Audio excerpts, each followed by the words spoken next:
السلام عليكم ورحمة الله وبركاته.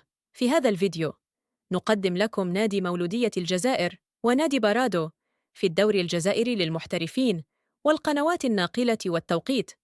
ولكن قبل معرفة التفاصيل، لا تنسى الصلاة على النبي محمد صلى الله عليه وسلم، والقيام بالإعجاب بالفيديو والاشتراك في القناة لتصلك كل الأخبار الجديدة.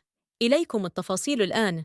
يستضيف نادي مولودية الجزائر نادي بارادو في مباراة الجولة الأولى من الدوري الجزائري للمحترفين 2024-2025. موعد المباراة يوم الجمعة الموافق 27 من سبتمبر 2024 على ملعب علي لابوينت، وستنطلق صافرة البداية في تمام الساعة 4 مساء بتوقيت تونس، الجزائر والمغرب، الساعة 5 مساء بتوقيت فرنسا، إسبانيا، إيطاليا، ليبيا والسودان، الساعة 6 مساء بتوقيت مصر، السعودية، العراق، الأردن، لبنان واليمن. وستنقل المباراة على قناة الرياضية الجزائرية.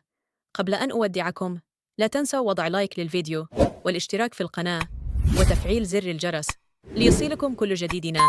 نراكم في الحلقة القادمة. دمتم بخير، والسلام عليكم ورحمة الله.